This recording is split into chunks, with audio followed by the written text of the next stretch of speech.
அவர் தான்.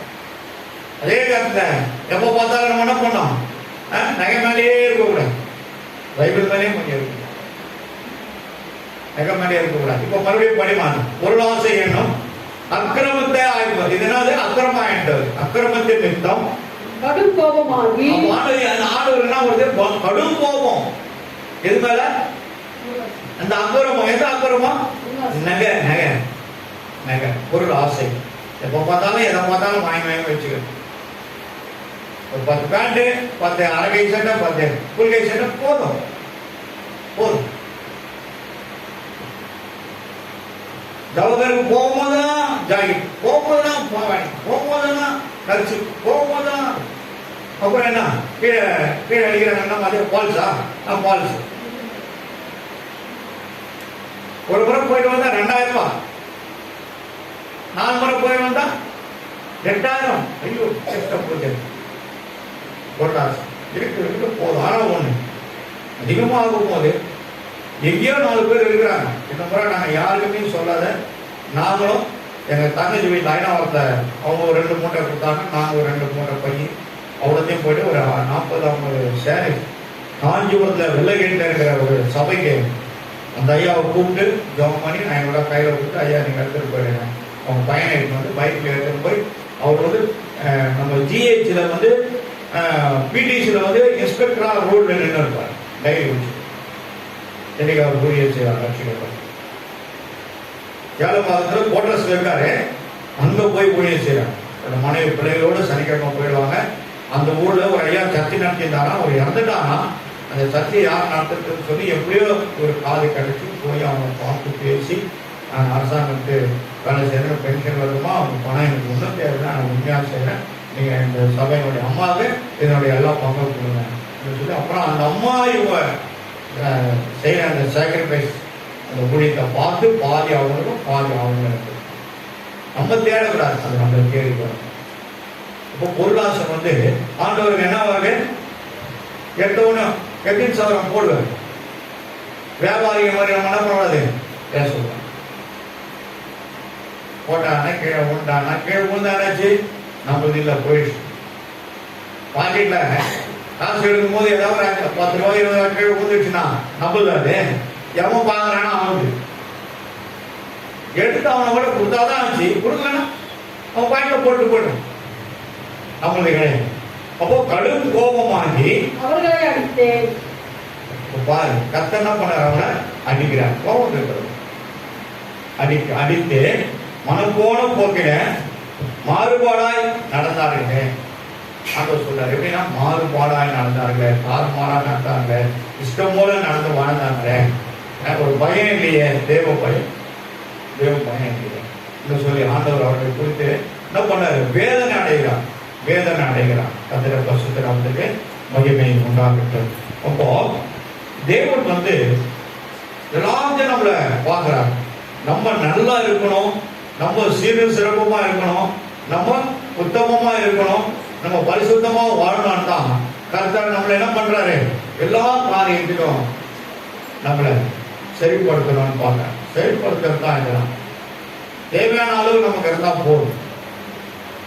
நமக்கு என்ன தேவை என்பதை நம்ம பரமபிதான் அறிந்திருக்கிறார். அது நம்மளுக்கு கர்த்தர் கொடுத்தோம். தேவையான அவர் நம்ம படி அனுப்பார். அரசியல் நம்ம யார்கிட்ட போய் கேட்கணும்னு அவசியம் இல்லை. என்னைக்காவது அரசியல் ஒரு கிலோ அரிசி கொடுங்க சிஸ்டர்ன்ற நம்ம யாரா ஒருத்தர் கேட்டுக்கிறோமோ இல்ல, கர்த்தர் எல்லாருக்கும் தேவையான கொடுக்குறாங்க. அன்னன்னைக்கு தேவையான நம்மளை படி அனுப்புறாங்க. கர்த்தரை பரிசுத்த நாமத்துக்கு மகிமை உண்டாகட்டும். அப்போ கர்த்தர் நம்ம என்ன பண்றாரு, கொடுக்குறாங்க. சரி, புதிய ஏற்பாட்டின் காலத்துல, பழைய ஏற்பாட்டில் ஒருத்தருக்கு பின்னாடி நான் காட்டுறேன். புதிய ஏற்பாட்டின் காலத்துல அப்போஸ்தலர் நடவடிக்கையில 12ஆம் அதிகாரத்துல 21 - 23 வரைக்கும் ஒரு காரியத்தை பற்றி நம்ம பார்ப்போம்.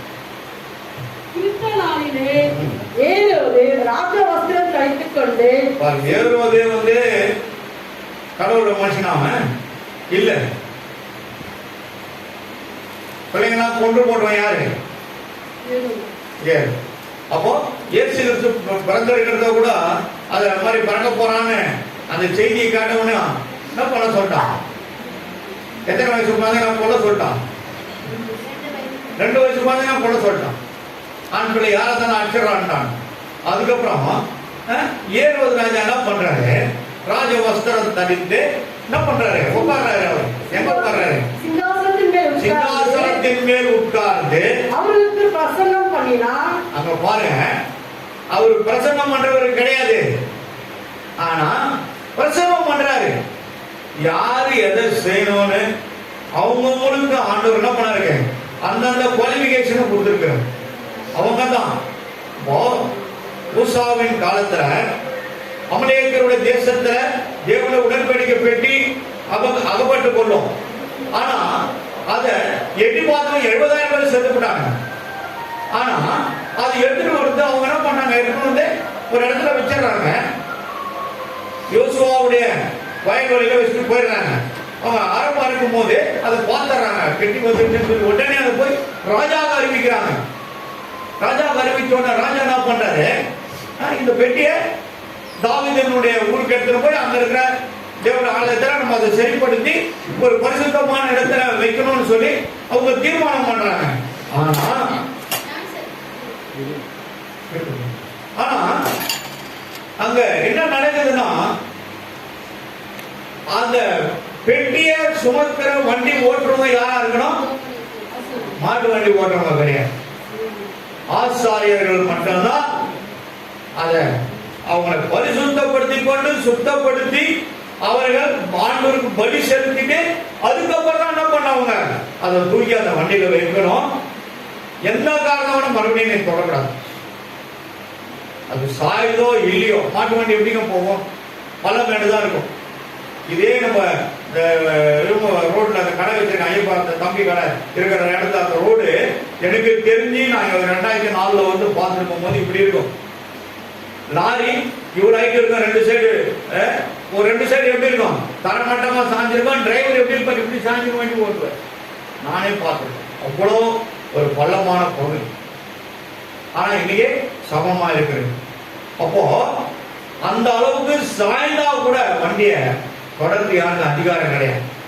ஆனா ஊசா வண்டி ஓடுறவன் என்ன பண்ணுவான், ஐயோ ஆண்டோட பெட்டி சாயேன்னு சொல்லி அப்படி கையத்தான் வைப்பான். அவர் என்ன பண்ணாரு, கோபம் வந்து அடித்தான். எங்க ஒண்ணு நானாவும் 13ஆம் அதிகாரத்துல வீட்டுல போய் படிச்சு பாருங்க. அப்போ அந்த பெட்டியை தொடர்புல ஒருத்தருக்கு அதிகாரம் கிடையாது. இவங்க தான் தூக்கணும், இவங்க தான் சுமக்கணும், இவங்க தான் அதை ஆபரேட் பண்ணணும். வேற யாரும் ஆண்டோட ஆலயத்துக்குள்ள போறதுக்கு ஆசாரியர்கள் மட்டும்தான் இடம், வேற யாரும் கிடையாது. அவங்க மட்டும் தான் ஆபரேட் பண்ணோம். ஆனா இவர் ஆசாரியரும் கிடையாது, ஊழியக்காரரும் கிடையாது, அதுக்குரிய பலி செலுத்துற ஒரு தேவ மனுஷனும் கிடையாது. ஆனா ராஜா தேவ வஸ்திரம் வருஷத்துல ராஜா வஸ்திரத்தை தட்டி போயிடாரு. அந்த சிம்மாசனத்தை உட்கார்ந்து பிரசங்கம் பண்றாரு. இத பிரசங்கம் பண்றத பார்த்து கீழே ஜனம் என்ன பண்ணாங்க, ராஜாவை மேன்மைப்படுத்தி தலை மேல தூக்கி வச்சு பேசுறாங்க. அதுக்குதான் யாரும் என்ன பண்ணக்கூடாது, தலை மேல தூக்கி வச்சு பேசாதீங்க, யாரையும் உயர்த்தி பேசாதீங்க. நம்முடைய உலகத்தின் ரட்சகரை காட்டிலும் மேன்மையான யாரும் கிடையாது.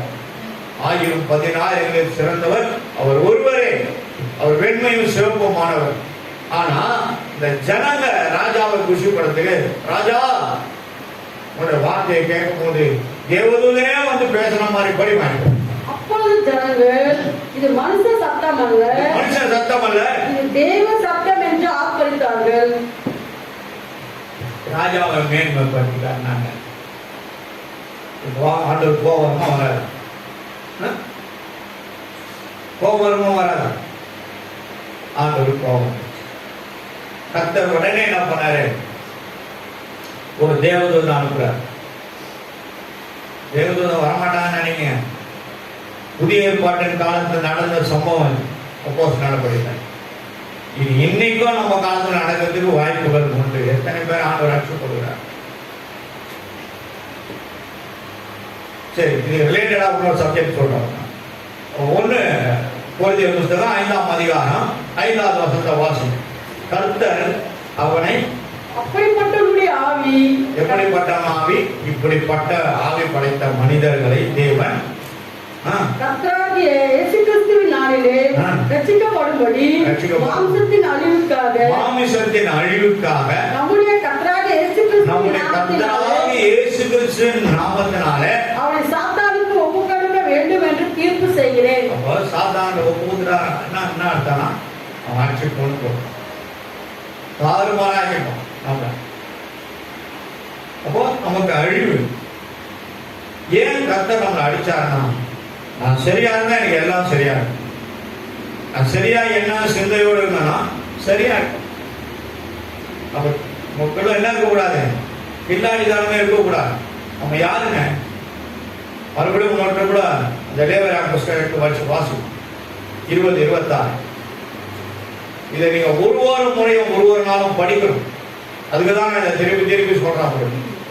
படிக்கும் 20-26 கர்த்தராகிய நான் பரிசுத்தராய் இருக்கிறபடியினாலே நீங்களும் எனக்கேற்ற பரிசுத்தவான்களாய் இருப்பீர்களாக. நீங்கள் என்னுடையவர்களாய் இருக்கும்படிக்கு, நீங்கள் எல்லாரும் என்னுடையவர்களாய் இருக்கும்படிக்கு உங்களை மற்ற ஜனங்களை விட்டு பிரித்தெடுத்தேன். நேற்று எங்க இருந்தோம்? நம்ம எங்க இருந்தோம்? பாவி பரதேசிகள், பொல்லாத மனிதரோட வாழ்ந்துட்டாங்க, அவங்களோட ஐக்கியத்துல கிடந்தோம். ஆனா இன்னைக்கு நம் தேவன் நம்மை கண்டதுனால, அந்த பார்வை நம்ம மேல விழுந்ததுனால நம்ம என்ன, அதுல இருந்து பிரித்தெடுக்கப்பட்டு பாவத்துக்கு மறித்து நீதிக்கு பிழைக்கும்படியால் பரலோகத்தில் நம்முடைய பெயர்கள் என்ன பண்ணாரு, தகுதி இல்லாத நம்முடைய பெயர்களை ஜீவபுஸ்தகத்தில் எழுதி நம்முடைய பரிசுத்தவான்கள் என்று சொல்லுகிற அளவுக்கு, பரிசுத்த மனவாட்டிகள் என்று சொல்லுகிற அளவுக்கு கர்த்தர் நம்மளை பிரித்து எடுக்கிறார். இல்லைன்னா நம்ம வெள்ள வேலை போட்டு உட்காருமா? சொல்லுங்க, ஆட்டோட திருப்பதி நம்ம வருமா? வரமாட்டோம். நம்ம உலகத்தான் அல்ல, உலகத்தானுக்கு ஏற்ற மாதிரி வேஷம் போட்டு வாழ்ந்தீங்கன்னா ஆண்டவர் உங்களை கையை கைவிடுவார். அதுதான் நான் சொல்றேன். வேதத்தை எழுதப்பட்டுதான் சொல்றாங்க. அதுல பரிசுத்த நாமத்திற்கு மகிமை உண்டாகட்டும். அப்போ இந்த 7 ராஜாவுக்கு என்ன முடிவு வந்ததுன்னா படிக்கலாம். அவன் தேவனுக்கு மகிமையை செலுத்தாதபடியினால், பாருங்க, தேவனுக்கு 7 ராஜா மகிமையை செலுத்தாதபடியினால் உடனே கர்த்தருடைய தூதன் அவனை அடித்தார். அவன் புழுபுழுத்து இருந்தான். எப்படி அடிச்சா சாதாரணமாக சாவணும்? ஏன் புழு புழுத்து செத்தான்? அடித்தார். அடிச்ச அடியில அவ்வளவு பாஸ்டா புழு சேர்த்து ரெடி பண்ணிட்டார் பொழுது இல்ல. அப்ப ஏற்கனவே சரீரத்துக்குள்ள புழு இருக்குதான். புழு இருந்துதானே உள்ள நெடுஞ்சுக்கிட்டே இருக்குதான் அவங்களுக்கு தெரியுமே. இல்ல இங்கேயும் அங்க ஓடுனப்போ அப்படி வந்துடும், மூக்கம் வந்துடும்.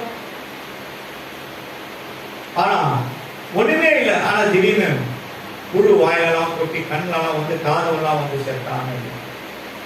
புழு புழுந்து செத்தா நம்ம வெளியே வந்தா தானே நம்மளுக்கு தெரியும். வெளியே வந்ததுதான் இல்லையா? இந்த கொடூரமான ஒரு மரணம் யாருமே வரக்கூடாது. இது கர்த்தருக்கு கோபம் வந்ததுனால, அது அருவருப்பின் நிமித்தமாய் கர்த்தர் அவனை அடித்தார். கர்த்தர் பரிசுத்த நாமத்திற்கு மகிமை உண்டாகட்டும். சரி, அதே அப்போஸ்தலர் நடபடியில 5ஆம் அதிகாரத்துல 2 பேர் இருக்கிறாங்க, அனனியா சப்பரியா. இவங்க 2 பேரும் உங்களுக்கு எல்லாருக்கும் நல்லா தெரியும். இந்த 2 பேரும் வந்து என்ன பண்றாங்க, அந்த காலத்துல அப்போஸ்தலர் நடவடிக்கைகள் புஸ்தகத்துல அப்போஸ்தலர்கள் ஆகிய நிறைய வருஷத்தவான என்ன பண்ணாங்க, பல தேசங்களுக்கு போய் ஆண்டவருடைய நாமத்தை என்ன பண்ணாங்க, பிரஸ்தாபப்படுத்த எல்லாம் 2 பேரா கிளம்பிட்டாங்க. பேதுரு யோவான் என்ன பண்றாங்க, இவங்க என்ன பண்ணாங்க, சமாரியா தேசத்துக்கு போறதுக்கு முன்னாடி இவங்க ஒரு ஆண்டவருடைய கலிலேய பட்டணம் அங்க அங்க எல்லா இடங்களும் சுத்தி தெரிந்து ஆண்டவருடைய சத்தியத்தை அறிவிக்கிறாங்க. இங்க அந்த மாதிரி அறிவிக்கும் போது இங்க 5ஆம் அதிகாரத்துல என்ன நடக்குதுன்னா 4வது வருஷத்துக்கு 10வது வருஷத்துக்கு பட்சமான சொல்லிடுறேன். அதை விற்கும் முன்னே அது உண்மையா இருக்கவில்லையோ, அதை விற்ற பின்பும் அதன் கிரயம் ஆண்டவருடைய அற்புதங்களை அடையாளங்களை கண்டு ஜனங்கள் அவங்களுடைய காணியாட்சிகளான சொத்து பத்திரம் விற்று எடுத்துன்னு வந்து என்ன பண்ணாங்க, அப்போஸ்தலர் காலில் கொட்டிட்டாங்க. ஏன்னா தேவன் செய்த அற்புதத்தை காட்டின இவங்க செய்து வித்தியாசமா இருக்குது. காரணம் அவங்க சொல்றாங்க, நான் போய் என்னோட தேற்றாலும் உங்களுக்கு அனுப்புவேன், நீ எருசலேம் பட்டணத்தை விட்டு போவாதீங்க, இங்கே தங்கிருங்கன்றாரு. ஆனா பரிசுத்தாவின் அதுக்கப்புறம் தான் வராரு. வரும்போது முதல் அவங்க மேலதான் எழுதுறாரு. 120 பேர் மேல்விட்டர்கள் கூடி இறங்கும் போது அவங்க மேலதான் அந்த பரிசுத்தாவின் பண்ணது. அவர்களுக்கு கொடுக்கப்பட்ட பாஷையை எல்லா பாஷையும் அவங்க மாறி மாறி பேசுறாங்க. அதை கண்டு அந்த ஜனங்கள் ஆச்சரியப்பட்ட நின்றிருந்த இடம்லாம் அதிர்ந்தது என்று வேதத்தில் இருக்கிறது. பிரமித்தார்கள். அவர்களுக்குள்ள ஒரு பெரிய கலக்கம் உண்டாயிருக்கு. அப்போ பரிசுத்த பரிசுத்தாவின் வரும்போது நீங்கள் என்ன பண்ணுவாங்க? பலன் அடைவீர்கள். இன்னைக்கு பரிசுத்தாவின் நம்மள வரும்போது என்ன இது? கில்லாடிதானம், ஜித்து, பொய், பித்தலாட்டம், மறைச்சு பேசுறது, உருட்டி பேசுறது, இப்படிப்பட்ட காரியங்கள் என்ன ஆயிடுது? அதிகமாயிட்டு. அது நமக்கு ஆபத்து. அது நமக்கு ஆபத்து. அதுக்குள்ள நம்ம போகக்கூடாது. என்னைக்கு நம்ம மனம் திரும்பி அவருடைய பரிசுத்தாவிக்குள்ள வந்து நம்ம அதை பெற்று அந்நிய பாஷை முத்திரை நம்ம மேல ஆண்டவர் கொடுத்து நம்மளை எப்படி ஆசீர்வதிக்கிறார் என்பதை ஆசீர்வதிக்கிற ஒரு சூழ்நிலைக்கு வரும்போது நீ பிறருக்கு ஆசீர்வாதமா இருக்கணும்னு தான் ஆண்டவர் இது எல்லாத்தையும் தராரு. அதை விட்டுட்டு நம்ம சுயத்தில என்ன பண்ணோம்? இப்படிப்பட்ட காரியங்களுக்குள்ள போனோமா ஆண்டவர் இடம் போறோம், நம்ம மேல கோபம் வரும். அதே மாதிரி இவங்க என்ன பண்றாங்க? புருஷனும் பொண்டாட்டியும் வீட்டுக்காரருக்கு தெரியாத வீட்டுக்காரம்னா வீட்டுக்கார அம்மாவுக்கு தெரியாத வீட்டுக்காரன், இந்த ரெண்டு பேரும் என்ன பண்றாங்க? ஆளுங்க வித்த மொத்த படத்தை என்ன பண்ணாங்க? ஒரு இடத்த போட்டு வச்சுக்கிறாங்க. அது என்ன பண்ணாங்க? இவங்க பாதி எடுத்துட்டு போய் கொஞ்சம் எடுத்துட்டு போயிட்டு என்ன பண்ணாங்க? வீட்டுக்காரருக்கு தெரியாத பலன் வண்டி எங்கேயும் ஒரு இடத்த போச்சுட்டாங்க. வீட்டுக்காரங்க தெரியாத காணாமல, சரி நம்ம கொஞ்சம் எடுத்து ஏன்னா ஓரம் கட்டி வச்சுக்குவாங்க. நம்ம அவர் என்ன பண்ணாரு? அவர் ஒரு இடத்துல வேற ஒரு இடத்துல வீட்டுல மண்ணை நோண்டி என்ன பண்ணாரு? போட்டு மூடி போட்டு வச்சுட்டு அதை காலத்துல கான்ட்ராக்ட் பேர் இருந்ததா? லாக்கர் இருந்ததா? சொல்லுங்க. அதெல்லாம் ஒண்ணும் கிடையாது.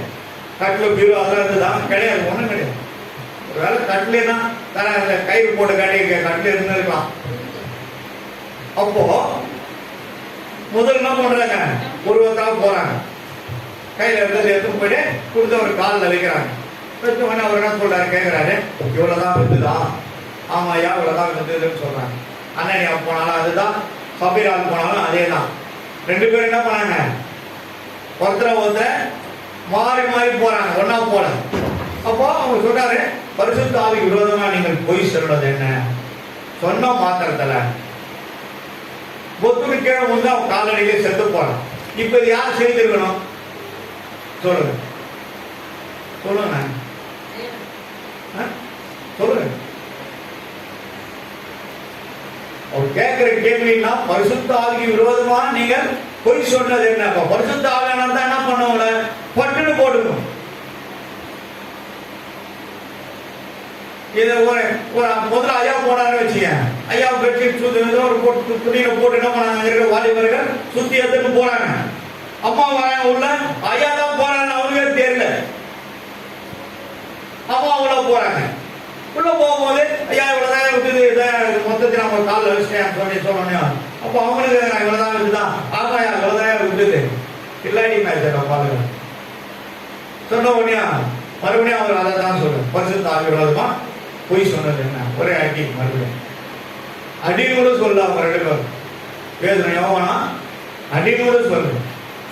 பரிசுத்த ஆவியானவர் போட்டேன். மறுபடியும் அந்த அம்மா தீர்ப்பு என்ன பண்ண அடக்கம் பண்றாங்க. போட்டது போட்டு கர்த்தர் அடித்தார், கர்த்தர் அடித்தார். ஓசியா தீர்க்கதரிசி புத்தகம் 6ஆம் அதிகாரத்துல நீங்க பாத்தீங்கன்னா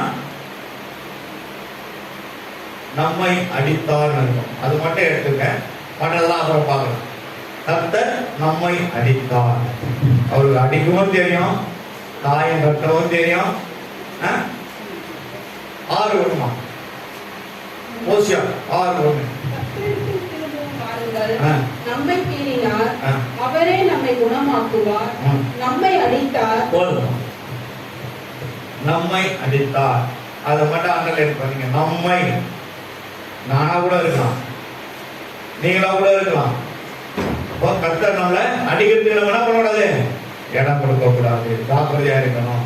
ஆலயத்துக்கு கரெக்டா இருக்கணும், ஆலயத்துடைய பணிகளுக்கு கரெக்டா இருக்கணும். சபையில வந்து கர்த்தர் சொல்லாத நான் ஒரு காரியத்தை ஒன்று சொல்ல மாட்டேன். இந்த மாதாவரத்துல திரும்ப 40 சபைகள் இருக்கு, எனக்கு தெரியும். அத்தனை சபைகளை போய் கேட்டு பாருங்க. ஒரு சேலஞ்சா சொல்றேன் நான் உங்களுக்கு, நம்ம கிட்ட கிடையாது 80 லிஸ்ட் எந்த சபையிலும் கிடையாது. யாரும் போய் கேட்டு பாருங்க. பக்கத்துல இருக்கிற சபைகள் எவ்வளவு சபைகள் இருக்கு கேட்டு விசாரிச்சு பாருங்க. இன்னைக்கு நம்ம ஒரு வீட்டுக்கு ஒரு ஆளு 25 பேர் வீட்டுக்கு எதிர்க்க ரட்சிக்கப்படாதவங்க பேரை எழுதி எழுதுவாங்க, மாத்தி மாத்தி கொடுத்து எல்லாரும் சொல்லிக்கிறாங்க. சபைக்கு கீழ்ப்படிய கருத்துங்க. வேதத்துல கொலோசியர் புஸ்தகத்துல கீழ்ப்படியாத பிள்ளைகள் மீது தேவ கோபாக்கனை இறங்கும். ஏன் உபத்திரம் வருது, ஏன் துன்பம் வருது, ஏன் அற்ப வருது, ஏன் நசுக்கள் வருது, ஏன் கண்ணீர் வருது, ஏன் கவலை வருது, ஏன் உங்களால நிம்மதியா வாழ முடியல, போராட்டம் என்னத்துக்கு உங்களை விட்டு விலக மாட்டேங்குது? காரணம் யாருன்னா மற்றவங்க யாரும் கிடையாதுங்க. என் வீட்டு காரணத்துக்கு நான் தாங்க, நான் தான் என் வீட்டு பிரச்சனைக்கு நான் தான் முக்கியம். நீங்க அதை நினைச்சு பாருங்க. ஒருத்தர் நம்ம ஒரு சரியில்லைன்னு ஒரே ஒரு விரலை நீட்டும் போது 3 விரல் முதல் நீ சரியில்லை, 3 விரல் நம்மளை காட்டு. இதை நீங்க ஃபாலோ பண்ணீங்கன்னா கண்டிப்பா அந்த 3 விரலும் 4 விரலும் சேர்த்து ஒரே ஆளை காட்டுறதுக்கு உங்களை தயார் பண்ணிடும். மற்றவங்களை குறை சொல்லாதீங்க, இவ்வளவு பாருங்க. ஃபர்ஸ்ட் சபை யாருடையதுங்க? எடுத்து வாசிங்க. அப்போஸ்தலர் நடவடிக்கைகள் 20-28 வாசிங்க, பொறுமையா வாசிங்க.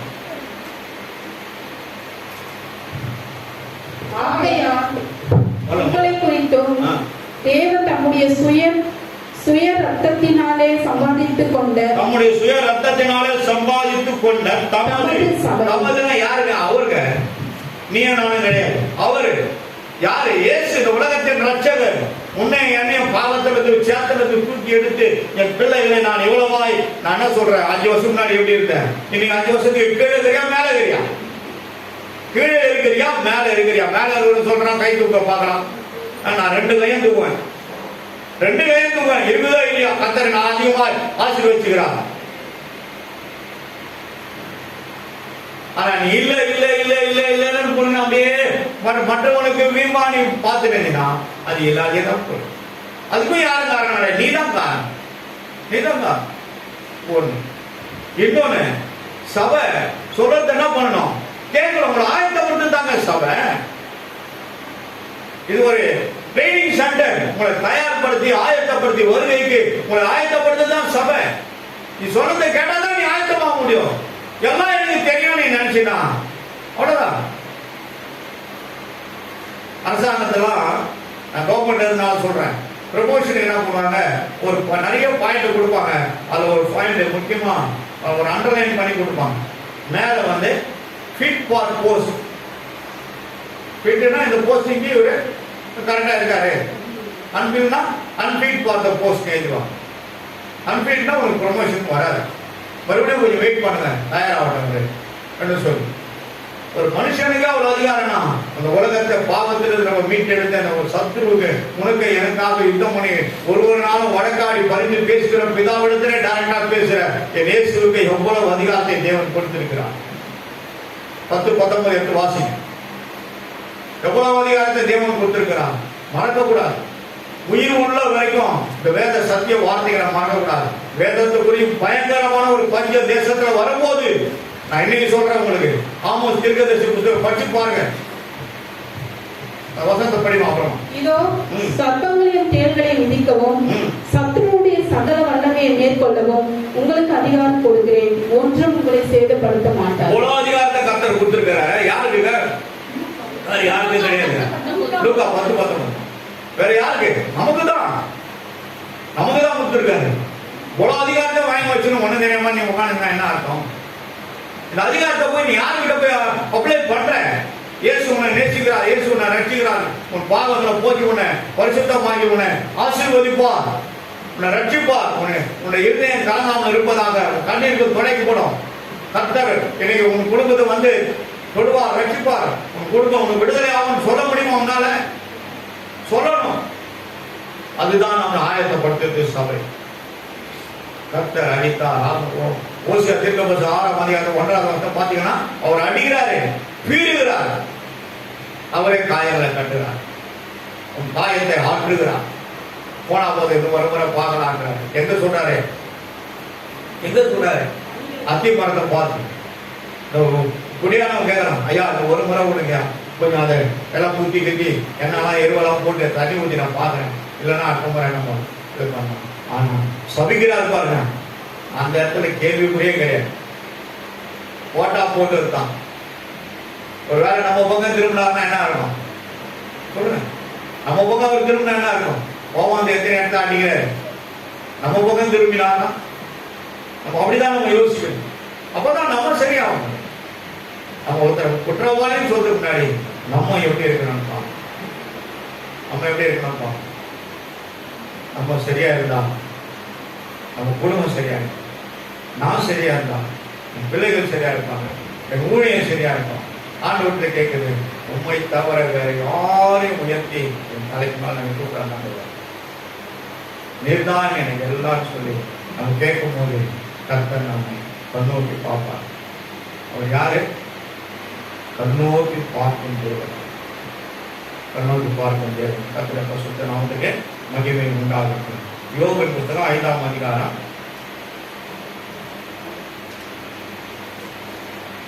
12வது வசனத்தை வாசனம். அவர் காயப்படுத்தி காயம் கட்டுகிறார், அவர் அடிக்கிறார், அவருடைய கை ஆற்றுகிறது. இதேதான் ஓசியால பார்த்த மாதிரி தான் இதுவும். அவர் அடிக்கிறார், காயங்களை கட்டுகிறார், காயங்களை ஆற்றுகிறார். அவருக்கு அடிக்கவும் தெரியும். ஏன்னா இன்னும் கொஞ்சம் நீ சரியாகணும், உன்னை நீ சரி பண்ணிக்கோ, உன்னை ஒழுங்கு பண்ணிக்கோ. உன்மேல் இரக்கம் உள்ளவர், இரக்கம் உள்ளவர், இரக்கம் உள்ளவரே, மனதுருக்கம் உடையவரே, நீடிய சாந்தம் பொறுமை அன்பு நிறைந்து காண்பவரே, நீடிய சாந்தம் பொறுமை அன்பு நிறைந்து வாழ்பவரே, இயேசு ராஜா தோத்திரம் தோத்திரமே தோத்திரமே உயிருள்ள நாளெல்லாமே ஐயா தோத்திரமே தோத்திரமே உயிருள்ள நாளெல்லாமே. இன்னொரு வசனத்தை சொல்லி நம்ம கம்யூனியன் கொடுக்கலாம். எல்லாருக்கும் அது தெரிஞ்ச படிச்ச அடக்கமான ஒரு வசனம். எசேக்கியேல் தீர்க்கதரிசி புத்தகம் 24வது அதிகாரம். எல்லாருமே ஓபன் பண்ணுங்க, எல்லாருமே இதை படிங்க. Please open your Bible. ஒருத்தரும் நீங்க என்ன பண்ண ஆலயத்துக்கு வரும்போதே பைபிளோட தான் வரணும். 24வது அதிகாரம் எசேக்கியேல் புத்தகம்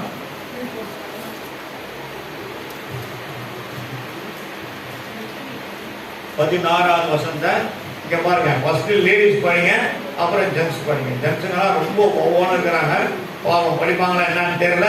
அவங்க படிக்கலான்னா அவங்க எல்லாருக்கும் பதில் நானே படிப்பேன். ஜென்ட்ஸ் படிப்பாரு. சரி ரைட், படிக்குமா சகோதரி, படிக்குமா? எல்லாரும் எடுத்துறீங்களா? பின்னாடி எடுத்துறீங்களா? பிங்கு பைபிள் இல்லைன்னா சொல்லு, தாத்தா அவனுக்கு பைபிள் வாங்கிட்டேன், பைபிளோட தான் இந்த மாதிரி வரணும். என்ன? சரி ரைட், ஓகே. அப்புறம் படிமா மனுபுத்திரனை லேடிஸ் படிங்க ஃபர்ஸ்ட். இதோ நான் உன் கண்களுக்கு விருப்பமானதை. பாருங்க என்ன சொல்றாருன்னா, உங்களுடைய each and every person, individual person, ஒருவருடைய கண்களுக்கு விருப்பமானது. விருப்பமானது எதை நீங்க அதிகமா நேசிக்கிறீங்களோ அதை தான் விருப்பம் நம்ம சொல்ல முடியும். விருப்பமானதை ஒரே அடினால உன்னை விட்டு எடுத்துக்கொள்ளுங்க. மறுபடியும் படிங்க. மனுபுத்திரனே, சகோதரியே சகோதரனே, இதோ இதோ நான் உன் கண்களுக்கு முன்பாக உனக்கு விருப்பமானதை ஒரே அடினால அடித்து உன்னை விட்டு எடுத்துக்கொள்வேன். ஆனாலும் நீ புலம்பாமலும் அழாமலும் கண்ணீர் விடாமலும் இருப்பாயாக. அவனை படிக்க பண்ணிருக்கோம். லேடிஸ் எல்லாம் படிச்சாங்க. ஜென்ஸ் ஐயா படிக்க, நீங்க தான் படிக்கணும். அலறாமல் பெருமூச்சு விடு. ஐயா மனுபுத்திரனே, இதோ நான் உன் கண்களுக்கு விருப்பமானவர்களை ஒரே அடினால உன்னை விட்டு ஆனாலும் கண்ணீர் விடாமல் இருப்பாயாக. கரங்களை தட்டி ஜோரா தட்டுங்க. ஐயா என்ன மாதிரி படிச்சாரு? அப்படியே நாங்கள் சூப்பர், அப்படிதான் இருக்கணும். நின்று வரீங்க, தலைக்கு போவாரு. எப்போ குட்டாச்சு ஒரு 5 பேர் கொடுத்துருக்கேன் ஏற்கனவே எல்லாம் மாட்டிக்கினாங்கன்னு அர்த்தம். இன்னைக்கு எல்லாம் கூட நாளைக்கு வருவாங்க, பாட்டு கேட்டு பாடுறது, ஜோம் பண்ணுறது எல்லாம் அவங்களும் அவன் அசிஸ்டண்டா எல்லா வேலையும் பார்ப்பாங்க. கத்தரை பார்த்து அவன் சொல்றான். கத்தர் ஒரு ஆயத்தப்படுத்துற இடம்னா ஆண்டோட சபை. சபை நாங்களும் உங்களை மாதிரி தான் உட்காந்துங்க. உட்கார்ந்து இருந்தோம். ஞாயிற்றுக்கிழமை 3 மணிக்கு எங்க ஆலயத்துக்கு போயிடும். அப்பெல்லாம் 2 டீம் 10 பேர், 2 பேண்ட் இருக்கும். மெகா எடுத்துக்கின்னு ஆளுக்கு ஒரு 10 தெரு போயிடும். போயிட்டு அந்த 20 தெருவும் முடிச்சுட்டு ஆலயத்துக்கு வருவோம். வரதுக்கு முன்னாடி நேரா அங்க ஒரு டீ கடை இருக்கும். எங்க நாங்க சர்ச்சி இருந்த இடத்துல சூழமேட்ட அங்க எல்லாம் பயங்கரமான ஒரு பெரிய ஸ்லம். அங்க என்ன பண்ணுவோம், எல்லாம் உட்காந்துட்டு எங்களை பார்த்தோன்னே ரொம்ப சந்தோஷமான 20 டீ 20 பண்ணு போகுது. அப்புறம் நம்ம மகிழ்ச்சி தானே. அப்பெல்லாம் வந்து டீ எல்லாம் வந்து எல்லாம் 5 ரூபா, 25 வருஷம் முன்னாடி சொல்றாங்க 5 ரூபா ஒரு டீ. டீ ஒரு பண்ணு எல்லாத்தையும் தண்ணியெல்லாம் குடிச்சிட்டு அதுக்கப்புறம் சர்ச்சுக்கு வந்து கொஞ்சம் காலம் கழுவிட்டு அப்படியே ஈவினிங் சர்வீஸ் போட்டேன்னு பாயெல்லாம் போட்டு ரெடி பண்ணிட்டு மைக்கெல்லாம் போட்டு நாங்கள் செபிக்க ஆரம்பிச்சோம். 8 மணிக்கு மேலே தான் 8:30 மணி தான் என்ன பண்ணுவோம். அதுக்கப்புறம் போவோம். 4 கிலோமீட்டரு சைக்கிள் தான். அப்படி இருந்ததா இன்னைக்கு கர்த்தர் இப்படி நீங்க வச்சிருக்காங்க. கர்த்தரோட பரிசுத்த நாமத்துக்கு மகிமை உண்டாகட்டும். இந்த வசனத்தை நீங்க வீட்டுல போய் எல்லாருமே படிங்க. உங்க வாழ்க்கையில பரலோகத்தில் இருக்கிற தேவனை தான் என்ன பண்ணோம், முதலிடமா வைங்க. நீங்க முதலிடமா வச்சுட்டீங்கன்னா உங்களை சுத்தி இருக்கிற நீங்க என்னென்ன கேட்கறீங்களோ அவ்வளவு ஆசீர்வாதமும் அவர் கொடுத்துருவார். அவர் தந்துருவார். நீ அதை விட்டுட்டு நீ மனுஷனை தேட பார்த்தீங்கன்னா உன் கையில இருந்து உனக்கு விட்டு பிரிஞ்சு எப்படி போகுதுன்னு தெரியாம பிச்சுன்னு போயிடும்.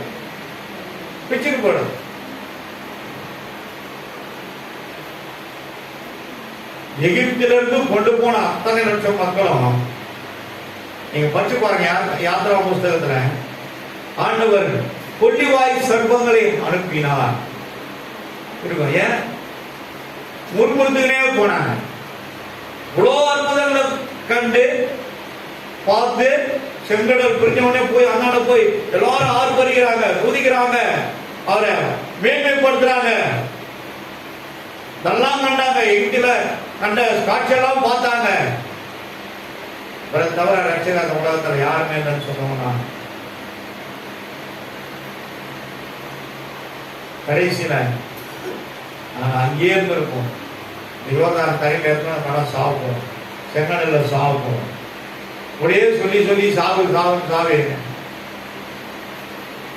பாதி பேர் மேல ஐடியா போயிட்டான், செத்தா போயிட்டாங்க. கொஞ்சம் பேர் தான் கானானுக்குள்ள போனாங்க. கர்த்தரோட வசனம் சொல்றோம். கொள்ளிவாய் சர்ப்பங்களையும் கர்த்தர் என்ன பண்ணாரு, அனுப்பினார். அப்போ அந்த பாம்புக்கு ஆண்டவர் பேசியிருப்பாரு. பேசினா தானே அது கீழ் பண்ணி போய் எல்லாரையும் கைடாண்டு போய் கடிக்கும். கர்த்தரோட வசனத்தை நாமத்திற்கு மகிமை உண்டாகட்டும். இந்த வசனத்தை வீட்டில் போய் படிங்க. ஒவ்வொரு நாளும் படிங்க. படிக்க இந்த வசனம் உங்களோடு பேசும். ஜாக்கிரதையா இருந்தீங்க. நம்ம வாழ்க்கையில எது நமக்கு மேன்மைனா உலகத்தின் ரட்சகர் தான் நமக்கு மேன்மை. அவர் நம்ம கூட இருந்தாருன்னா எல்லாமே நமக்கு அனுகூலமா நடக்கும், எல்லாமே நமக்கு நன்மையா நடக்கும். எதையும் நம்ம புலம்பணும்னு அவசியம் இல்லை. போராடணும், ஜிம்பணும், ஜபத்துல ரொம்ப பாசிக்கணும்னா போராடணும் அவசியமே இல்லை. உபவாசம் வேணும் தான். ஆனா அவர் ஒருத்தர் நம்ம கூட இருந்துட்டாருன்னா நமக்கு போதும். எல்லாத்தையும் நம்மளால உலகத்தை செய்யணும். அதுல போதும். அந்த வாழ்க்கையில கர்த்தர் கொடுக்கப்பட்ட வார்த்தையில நாங்கள் கடந்து போகாத அந்த ஜாகிரதையாய் நாங்கள் இருக்க